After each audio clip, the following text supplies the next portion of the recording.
queridos amigos de la justicia de los débiles, finalmente llegamos al capítulo número 3 de lo mejor de 2022. Y en este capítulo número 3, y no por ser el último, es el menos importante, desarrollé un tema que engloba todo lo que hemos hablado anteriormente a través del capítulo 1 y capítulo 2, que tiene que ver con lo que es el maltrato judicial. La justicia, ustedes si me han seguido, lo deben saber, me deben haber escuchado, que la justicia es una justicia corrupta.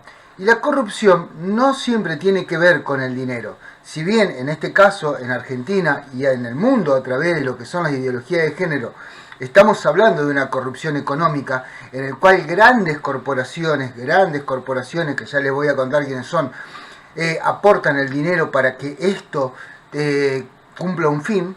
En Argentina hablamos de una corrupción ideológica y una corrupción económica de parte de la justicia. Peligrosa una como otra, pero la corrupción ideológica es aún más peligrosa, porque es la aplicación de un criterio propio en la aplicación de la justicia, que nada tiene que ver con lo que es el ordenamiento jurídico o el derecho positivo de un país. Cuando hablamos de corrupción ideológica, tiene que ver con todos esos jueces y fiscales que, además de aplicar intencionadamente mal la ley y aplicar principalmente una ideología en lugar de estar aplicando el derecho, con lo cual rompen todas las garantías individuales que hay sobre las personas. Pisan, destruyen todas las garantías constitucionales y legales que hay que protegen a las personas. Entonces, la corrupción ideológica es tremendamente peligrosa. Esa corrupción proviene de jueces y fiscales, que si bien reciben a través de los políticos que los ponen en su lugar un incentivo económico para ser quienes son y una protección a través de la política, del ejercicio de la política, de legisladores, de funcionarios judiciales, ellos aplican lo que deviene de lo que se llama la ideología de género, que en Argentina está muy representada por lo que es justicia legítima, fundada por el tristemente célebre Eugenio Zaffaroni, o el CELS, que también está fundado por Eugenio Zaffaroni, y unos cuantos politólogos y filósofos, entre comillas filósofos, no son filósofos, son mercenarios de las ideas, que proponen que hay una raza superior. Porque en definitiva la ideología de género lo que propone es que hay una raza superior. Esa raza superior tiene una palabra que vale más, tiene una presencia que vale más, y es la que debe ser protegida. De hecho, hoy en la justicia, e incluso en el ámbito policial, un varón que necesita hacer una denuncia no es escuchado. No solamente que no es escuchado, sino que es segregado. Existe una segregación. Tal cual como sucedió en algunos países, como pasó en Sudáfrica con el apartheid, en la India con los nativos, en Argentina y en el resto de América tenemos una segregación por género. Esto deviene en lo que a mi criterio, y yo propongo públicamente, es un delito gravísimo. Porque esto lo convierte en un delito de lesa humanidad, porque está todo el aparato de un Estado en la persecución de un grupo que se lo persigue por una cuestión ideológica o de género. Y el protocolo de Minnesota es muy claro en cuanto a qué se considera un delito de lesa humanidad. El delito de lesa humanidad, traer sobre la mesa la aplicación de un delito de lesa humanidad, no es fortuito. Porque cuando se comete un delito de lesa humanidad, lo que no hay es una protección institucional. Es decir, ni el político en funciones lo protege en sus fueros, ni el funcionario judicial lo protege en sus fueros. Porque, como sucede en Argentina, los funcionarios judiciales están protegidos por una ley orgánica de la justicia que dice que ellos no son responsables ni con sus bienes ni con sus personas de los actos que cometen. El delito de lesa humanidad elimina definitivamente esa falta de responsabilidad de los funcionarios judiciales y se los puede perseguir para condenarlos y juzgarlos, aún estando en funciones. Pero mejor aún, se los puede perseguir aunque hayan abandonado sus funciones. Se los puede perseguir in eternum. No prescribe, el delito de lesa humanidad es imprescriptible.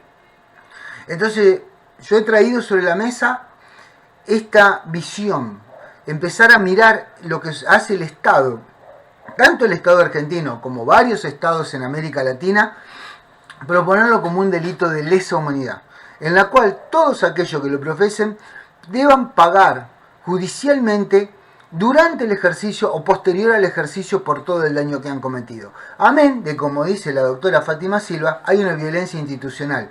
Y cuando hay una violencia institucional, el Estado es responsable económicamente del daño que producen sus funcionarios. Sean cuales sean estos sus funcionarios, el Estado es responsable del daño que produce. Por lo tanto, es responsable económicamente. Y si bien es cierto que hay un daño que excede lo económico a las personas que somos perseguidos por esta ideología, al menos podés iniciarle acciones al Estado, iniciarle acciones millonarias al Estado, que deban pagar indemnizaciones millonarias, tal como lo han hecho con los perseguidos por los gobiernos de facto. Imagínense, han indemnizado guerrilleros. ¿Cómo no indemnizar a parte de la sociedad, que era una parte civil, que no tiene ninguna forma de defenderse? Más que esta, o ir justamente al lugar donde la justician, perdón por la redundancia, ajustician a quien busca justicia.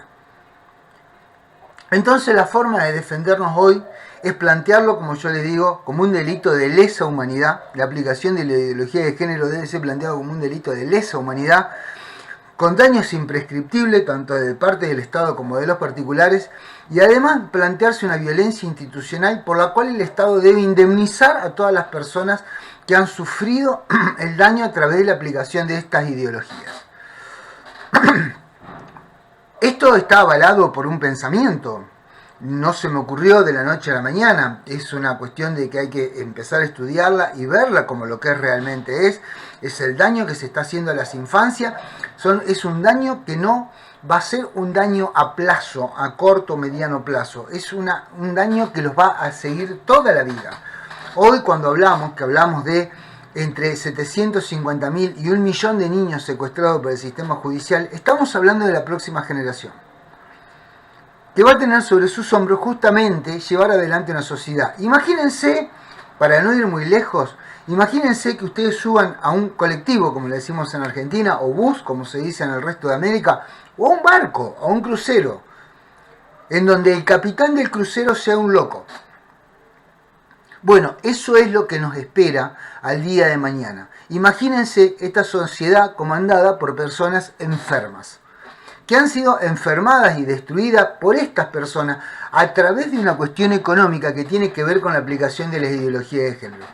Una aplicación de ideología de género que tiene un contexto histórico, que nace en el año 68 con el informe de Nelson Rockefeller, que posteriormente se hace un estudio a través del Club de Roma en el año 1971, pero encargado por el MIT, que es el Instituto de Tecnología de Massachusetts, que tiene su corolario en el informe Kissinger del año 74, pero que además tiene la cumbre climática del año 71.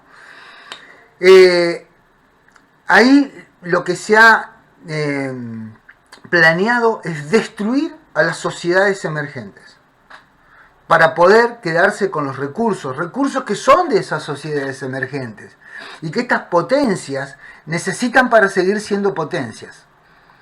Entonces, y a raíz del informe Kissinger luego surge el informe Brundtland, de Harlem Brundtland, que era la primera ministra de Noruega, donde tácitamente dice que los préstamos a los países emergentes deben ser negociados por la aplicación de leyes que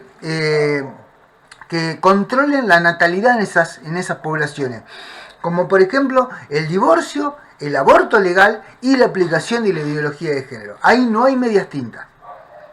Es un informe que lo dice directamente, que después se aplica hasta la cumbre del Cairo de la ONU de 1994. Lo tiene que saber la gente. Hoy estamos en medio de una batalla económica en donde los fondos nacen desde la Fundación Rockefeller, la Fundación Kissinger, el IPPF, que International Planned Parenthood, que es tan grande el negocio. Para que ustedes tengan una pequeña idea, la cadena de hamburguesa más grande del mundo, que es McDonald's, tiene 33.900 locales en todo el mundo, y IPPF tiene 40.000 clínicas abortivas alrededor del mundo. Así de grande es este negocio, y así es como no se lo cuentan. En algún momento lo voy a desarrollar este tema y lo voy a traer avalado por la documentación que la he nombrado. ¿Qué documentación? Que la gran mayoría es documentación pública, que si usted quiere puede acceder. Pero acá estamos hablando de la aplicación en Argentina y en América Latina. En Argentina particularmente, los responsables tienen que pagar. Hay jueces que han entregado niños a sus asesinos. Hablemos del caso Lucio, con Ana Clara Pérez Ballester. Y como esa, mucha gente, muchos chicos que han terminado en manos de sus asesinos a través de estos jueces ideologizados, corruptos, porque son corruptos. Cuando aplican cualquier cosa que no sea la ley, son corruptos, porque corromper es romper desde adentro. Y ellos rompen el ordenamiento desde adentro. Ellos son los que tienen el poder de dejar de hacerlo. Y si en algo no voy a coincidir con lo que han dicho algunos de mis invitados, pero que ustedes lo van a escuchar, porque me guste o no, yo comparta o no, el pensamiento de esas personas se lo pongo a disposición, es que hay jueces buenos, pero no aplican la ley por miedo. Entonces no son buenos. Esos no son jueces buenos. Los jueces buenos son justos. Si tienen miedo se tienen que ir. Están en el lugar equivocado. Tienen que irse de la justicia. Si se encuentran de manos atadas, váyanse de la justicia. Y están los jueces ideologizados, que como yo lo he demostrado, jueces y fiscales que concurren a mitines políticos donde, por ejemplo, va la ministra de Género de este país. No solamente lo he mostrado, con fotos lo he demostrado a esto. La justicia es corrupta y se tiene que terminar con esto, y los funcionarios judiciales tienen que pagar por el daño que hacen. El Estado tiene que pagar con juicios millonarios de parte de los particulares del daño que están haciendo. Hoy, en este capítulo número 3, donde hablo de todo esto, van a escuchar la palabra de lo que son 7 de los mejores juristas que hay en el mundo. No solamente en América, sino en el mundo, por su reconocimiento, por su labor y por su dedicación. Y además van a estar junto a ellos 3 personas, algunas de las cuales ya escucharon a través del capítulo 1 y capítulo 2, como Elvis Orellana Espinosa, que es un psicólogo ecuatoriano, youtuber, que trata sobre las masculinidades, Verónica Valenzuela, periodista, docente, conductora del programa Féminas en Perú, y a Gabriel Balanowski, que fue el productor del primer documental que habló sobre la obstrucción del vínculo, alienación parental y corrupción judicial, no solamente en Argentina, sino en el mundo. Esos 7 juristas que ustedes van a escuchar, que yo le digo que son brillantes juristas, son Eduardo Cáceres, que ya lo he presentado varias veces en el capítulo 1 y capítulo 2, que aparte fue víctima de falsa denuncia. El doctor Diego Piedrabuena es juez penal de Río Negro, que fue perseguido justamente por ser un juez honesto. ¿Y qué hizo? Se fue. Hizo lo que tenía que hacer. Renunció a su cargo y se fue. Y combate el Poder Judicial desde afuera, que es lo que corresponde, y se lo digo a todos los jueces. Al doctor Mauricio Mirraji, que fue juez de Cámara de Familia en la provincia de Buenos Aires, escritor premiado como autor de la mejor obra jurídica en el año 2016, y dentro de estas mujeres juristas que yo le estoy hablando, 2 personas que a mi parecer, y al parecer de la gran parte de la sociedad argentina, 2 juristas que en Argentina son muy reconocidas, como Patricia Anzoátegui y Fátima Silva. Patricia es una jurista que en el campo penal es brillante, es un órgano de consulta y además es fundadora, junto a Eduardo Cáceres y Andrea Guachi, del Observatorio de Falsa Denuncia. A ese punto llega su compromiso. Y Fátima Silva, que es sin duda la abogada de familia más conocida de la Argentina, que además está preparando y en estos días está presentando ante la Comisión Interamericana de Derechos Humanos un pedido de medida cautelar llevando 50 casos infames sobre el funcionamiento de la justicia en Argentina.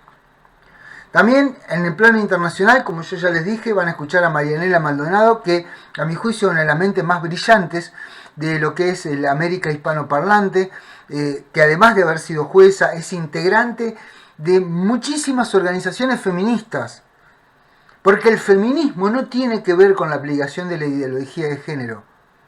El feminismo no tiene que ver con esto, donde demuele todo este relato, y además de demoler este relato, afirma ella, desde su postura de jurista internacional, que esto es un delito de lesa humanidad.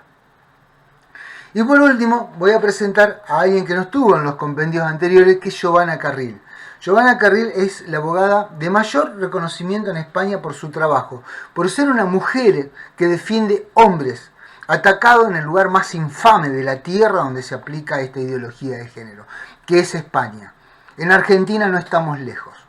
No permitamos que esto avance. Escuchen atentamente lo que dicen. Escuchen el final de Giovanna Carril, donde ella nos cuenta qué es lo que nos espera y cuál es el mensaje que nos deja como sociedad. Siempre digo lo mismo, nosotros como sociedad debemos comprometernos. Si no hay compromiso, no hay ninguna posibilidad que nosotros cambiemos el estigma que tenemos sobre nosotros, que es ir y caminar hacia una destrucción segura. Hoy, nosotros, la sociedad, si nos comprometemos, tenemos el poder de terminar definitivamente con esto.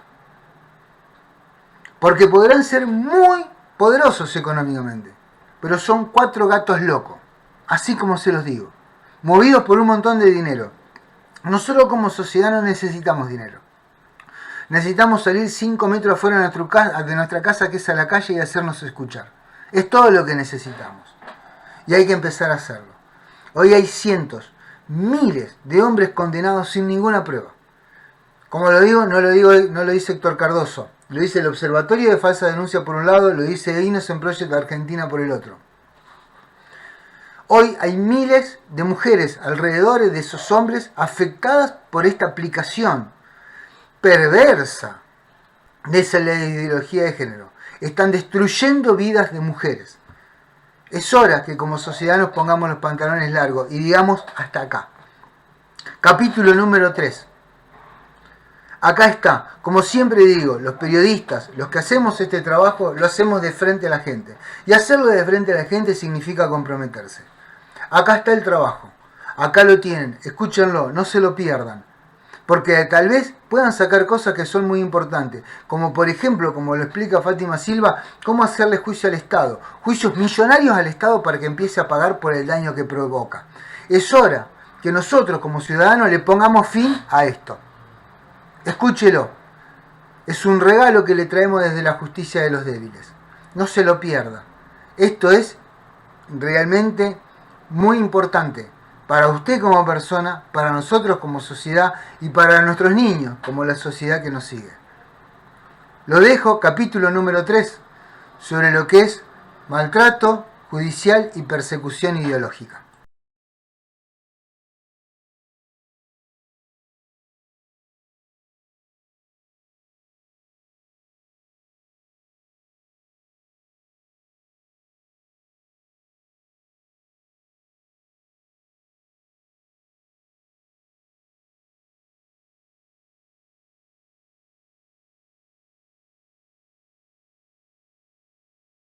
Todo esto sucede porque hay un accionar judicial que está amparando una ideología política. La pregunta es esta, Eduardo. ¿La justicia se ha convertido en la Gestapo del poder político? Sí, por supuesto que sí. Aparte de la justicia se ha convertido en eso.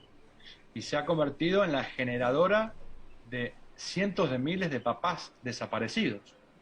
Porque se los desaparece de su familia automáticamente con la denuncia, Yo uno. se los desaparece de su trabajo, se los desaparece de su entorno y muchas veces de la vida porque se la termina quitando. Vos fíjate que en los suicidios es una cifra que se repite casi en todos los países, arriba del 80% son varones los que se suicidan.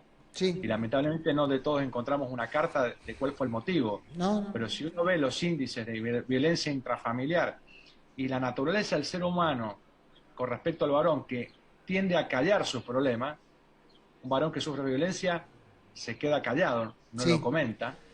¿Bien? Entonces encontramos que hay muchos argumentos para pensar de que se termina quitando la vida a muchos de ellos por una cuestión de estas de la que nos preocupa y que queremos que el Estado se ocupe de manera integral y que no deje a ninguna persona por ser de algún sexo, de tener una condición sexual, fuera de alguna política pública. Tenés varias Gestapos. Una gran Gestapo puede ser el INADI también. No, pero el INADI. La justicia. ¿Es parte de esa Gestapo? Depende. Hay gente muy honorable dentro de la justicia y hay mucha gente para rescatar. ¿Ideológicamente? mucha gente. También hay gente ideológicamente. Lo que pasa es que algunos, como vos dijiste, tienen miedo, y los que no tienen miedo son perseguidos.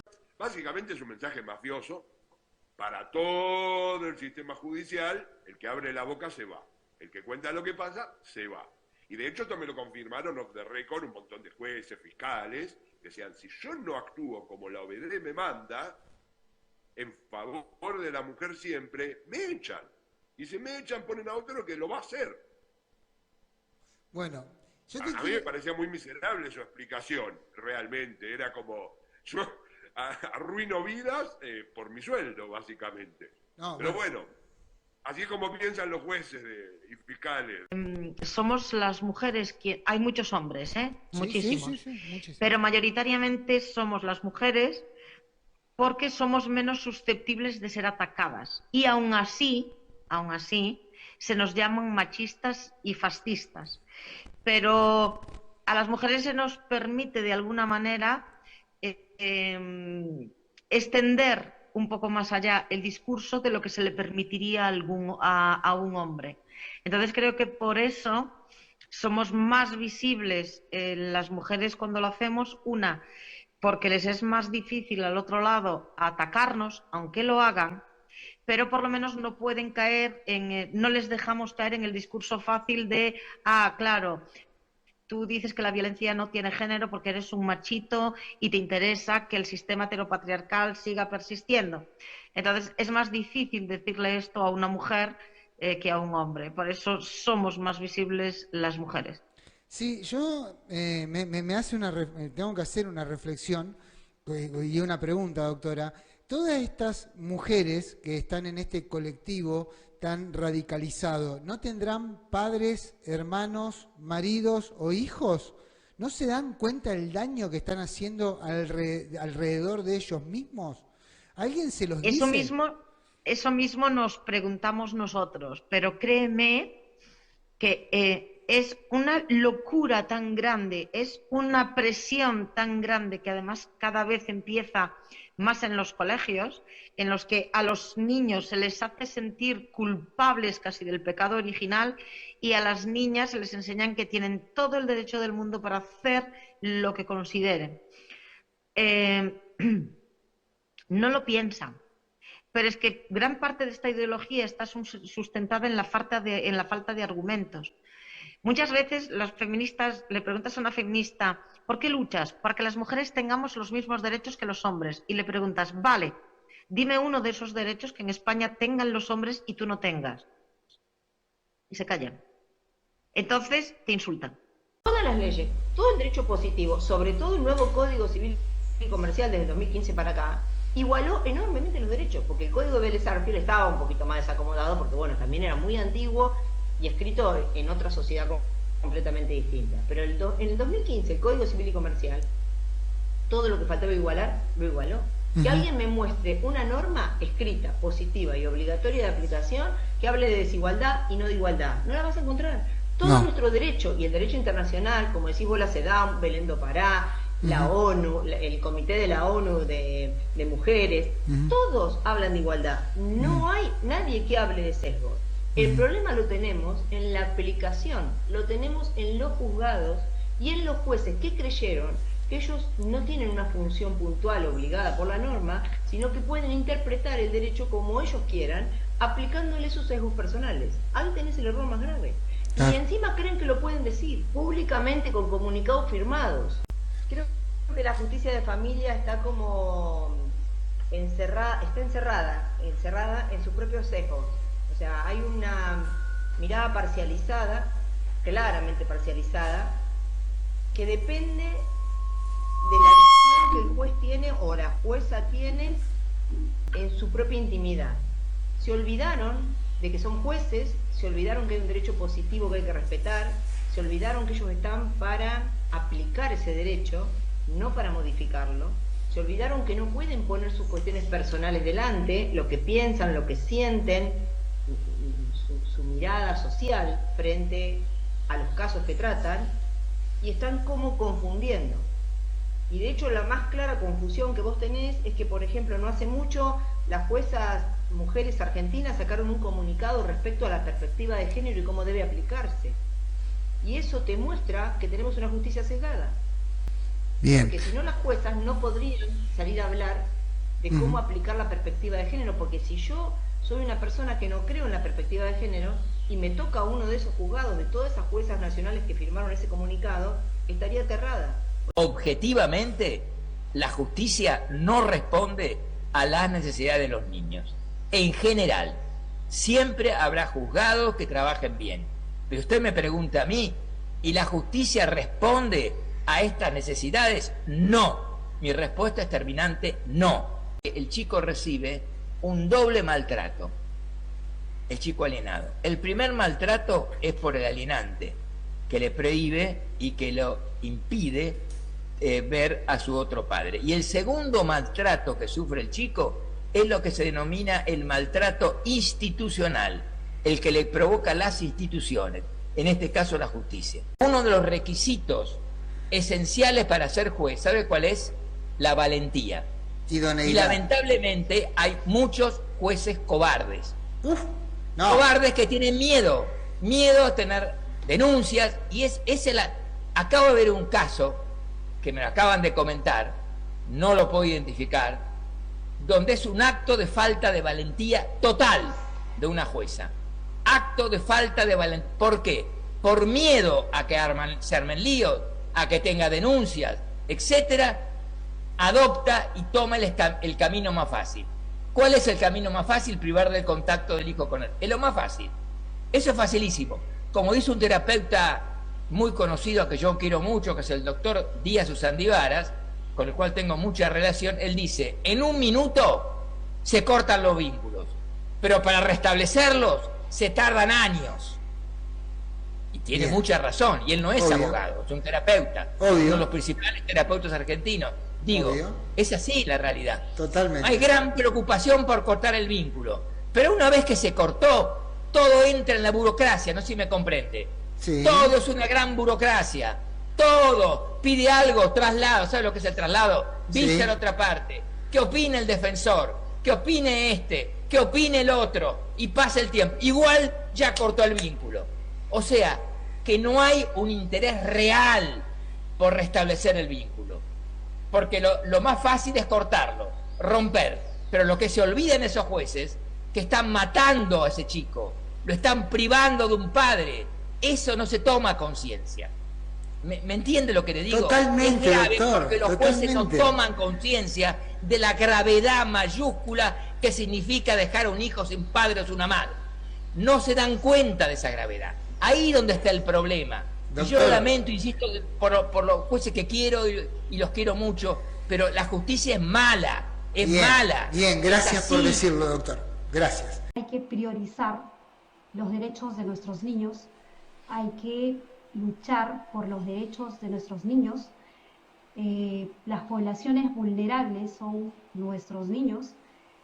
Hay que generar ideas para poder proteger a los niños frente a toda esta ola de ideología que tiene una clara agenda de destruir, desarticular la familia, torcer la naturaleza de la mujer, torcer la naturaleza del hombre, con cuestiones o por finalidad totalmente lucrativa, por ideas retorcidas, como lo mencionaba hace un momento, de este argentino que fue el juez de la Corte Interamericana, y lamentablemente este señor lo que ha generado es un caos tremendo con el permitir que se implementen estas leyes, estas reglamentaciones en nuestros países, que no es progresismo, es regresismo, nos lleva a retroceder como seres humanos, a desproteger a nuestros niños, redundando en esto, recalcando de que nuestro rol como padres, como sociedad, como profesionales, es cuidar, salvaguardar los derechos de nuestros niños, más aún cuando hay grupos sectarios grupos que realmente tienen una intención maléfica de terror, inclusive de crear una aldea global, ¿no?, donde los niños no sean de los padres, sino del Estado, del grupo, de la manada. Cosa irracional. El Estado debe apoyar y fortalecer a la familia. Ese es el deber principal del Estado. Y dentro de este deber principal del Estado está también la aplicación del principio garantista constitucional, el famoso interés superior de nuestros niños, consagrado en el artículo 3 de la Convención. A través de las diversas medidas que se esté aplicando en los diversos estados, se requiere únicamente mejorar en el cumplimiento de su función natural en este campo y ver a la familia no como un obstáculo ni tampoco como una piedra en el zapato o como un tema de tal vez llevar a crear un obstáculo para que los niños se vinculen de manera equitativa, sin discriminación, sin aplicación de normativas adicionales con sus padres, del 50% al 50%. Sin embargo, todos sabemos que yo no soy ni feminista ni tampoco protejo solamente a los padres. Mi función, y creo que la función de las especialistas, las personas que se dedican por corazón y por ética a la defensa de los derechos humanos de nuestros niños, creo que debemos ver el ámbito y la concepción de la familia desde el ámbito primordial, en favor y en beneficio de los niños, no a favor ni de la ideología de género, ni tampoco a favor del paternalismo ni del maternalismo exagerados. En eso tenemos que tener cuidado y por eso sí, efectivamente, hay organizaciones internacionales, no gubernamentales, que están haciendo un trabajo que prácticamente estamos, en lugar de avanzar, retrocediendo no una década, sino siglos atrás, cuando se veían a los niños simplemente como objetos de derecho.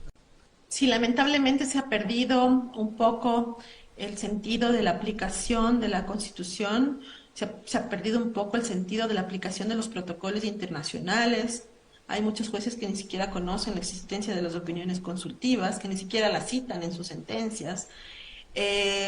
Yo sí creo que necesitamos trabajar mucho en el mejoramiento de los informes periciales de trabajo social y de psicología de las unidades judiciales, ir derribando este tipo de obstáculos que no están aportando justamente a este tipo de condiciones jurídicas y este tipo de opiniones y mecanismos garantistas de derechos humanos de la niñez y adolescencia. Tenemos que entender que los derechos humanos del niño tienen como base el interés superior y el desarrollo de nuestra infancia. Tienen cuidados especiales, medidas especiales de protección, obligaciones del Estado y las obligaciones de la comunidad, de las familias, y la no separación entre este niño o este adolescente y su madre y padre. Madre y padre, digo. Como vos decís, es transversal a todas las fuerzas políticas. A ver, de esto se desprende la caja negra de financiamiento de la política. El feminismo mueve millones. Acá debo aclarar que para mí lo que hoy se conoce como feminismo, lo único que tiene de feminista es el nombre. Realmente han hecho un desastre con eso. Se ha vuelto una ideología fascista, básicamente, en donde se discrimina por origen de nacimiento. Y al día de hoy, con total liviandad y descaro, proponen la llamada perspectiva de género, que no es ni más ni menos que se te juzgue por tu sexo y no por tus actos.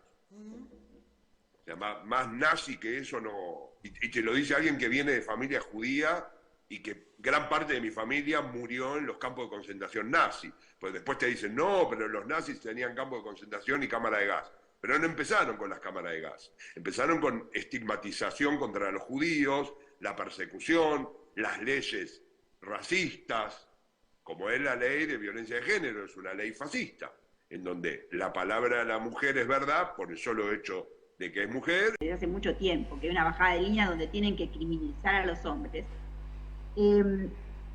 Fueron más allá. Yo siempre digo que en España criminalizaron a los hombres hace mucho tiempo y la bajada de línea es tan evidente que ahora se les ha tornado en contra. La gente, las mujeres, están en contra del feminismo por culpa de esta bajada de línea, ¿no?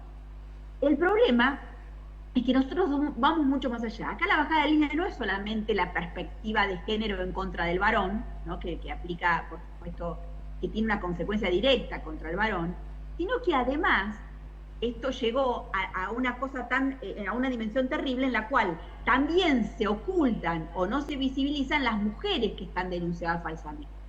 Ese es el otro problema que genera, ¿no?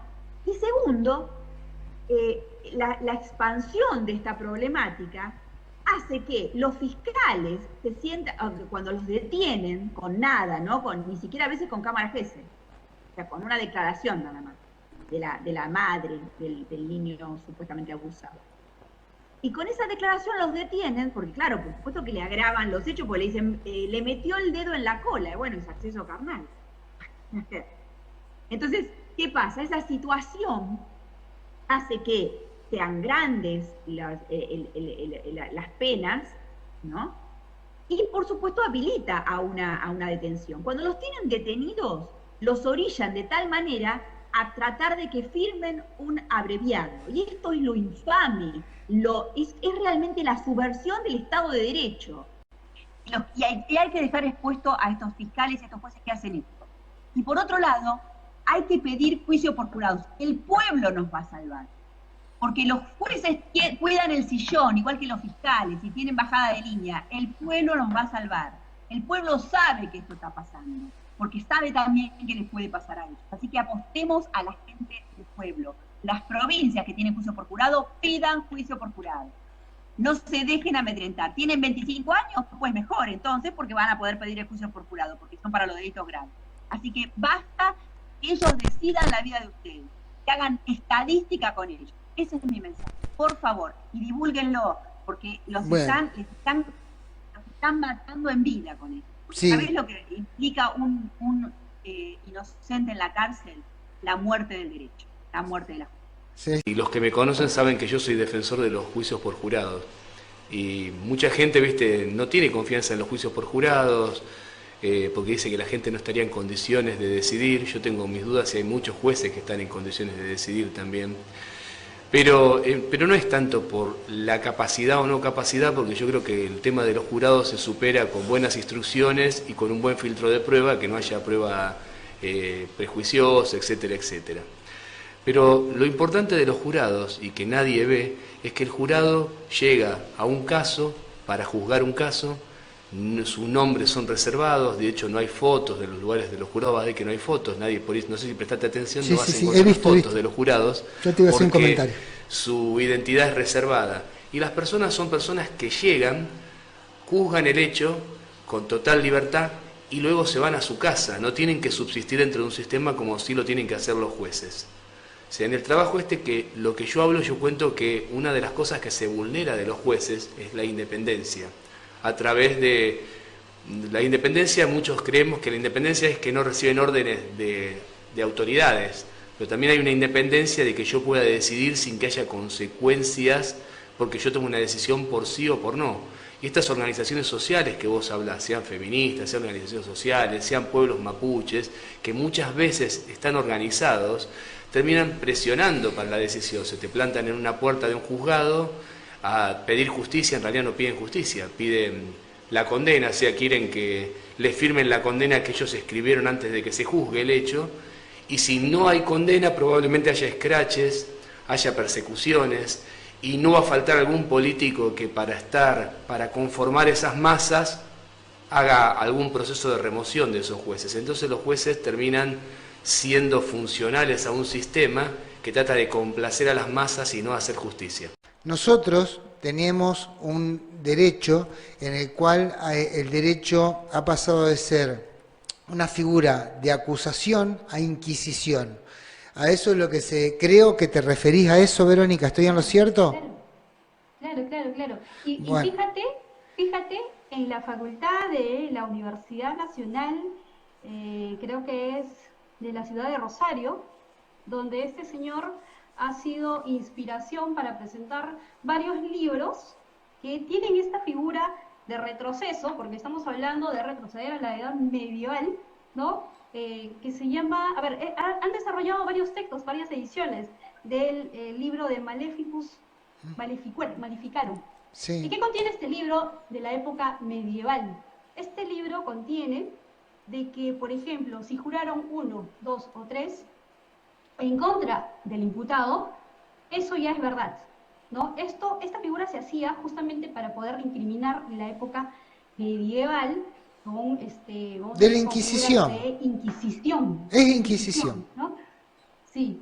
Entonces, esto le está sirviendo de instrumento actualmente a estas políticas de género, porque no es racional que solamente se confíe en la palabra de la mujer para poder finalmente desatar una persecución feroz. Yo creo que hay un marco legal que está yéndose en contra del hombre heterosexual, sí, evidentemente. Ahora, con eso no estoy diciendo de que haya mujeres que sufran violencia, que haya todavía violencia de sus derechos. Sin embargo, a pretexto de este feminismo de los derechos de las mujeres, se está violentando jurídicamente, legalmente, los derechos de los hombres. Y no estamos yendo a los principios básicos del derecho y de los principios humanos, los principios humanísticos, de la libertad. Y en los mismos sistemas jurídicos, de varios países, en las mismas constituciones, muchas de las mismas leyes de violencia de género están atentando contra los principios humanísticos y de derechos humanos básicos de los hombres. Cuando hoy se persigue a un sector por una cuestión ideológica o de género, ¿no estamos rozando lo que es un delito de lesa humanidad? Y nos quedan 3 minutos. A ver, al hablar de delitos de lesa humanidad ya estamos entrando a un tema, a un nivel sumamente delicado y muy sensible, ¿no? O sea, la condición jurídica y los derechos humanos con respecto a las condiciones de juzgamiento de delitos de lesa humanidad, en tanto en cuanto se está aplicando una ideología de género extremista que lo que tiende es a anular la figura paterna. Lamentablemente, si no sabemos manejar de una manera sumamente profesional aquellos criterios de patria potestad, de custodia, de el asumir las obligaciones, el conjunto de derechos y deberes, tanto el padre como la madre, en un 50% de aplicabilidad, estamos absolutamente perdidos. Estamos manejando criterios que lo único que nos van a traer es a respetar las opiniones consultivas que tienen que ver justamente, por ejemplo, con la conducta que motiva la intervención del Estado en estos casos.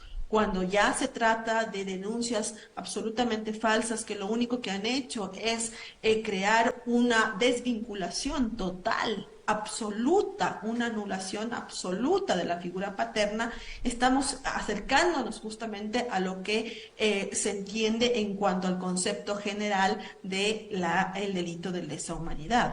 Puede ser lesa humanidad, no lo había pensado así. Lo que sí estoy segura, y estoy pidiéndole a todos con los que me voy contactando y en cada nota que hago, cada vez que puedo en el canal, que empiecen a plantear la violencia institucional en los expedientes, que empiece a quedar escrito que sienten que el Estado les está ejerciendo violencia institucional por cualquiera de las causales normales que conocemos, que es abuso indebido, arbitrario, ilegítimo, violento del poder, que es lo que acá está pasando.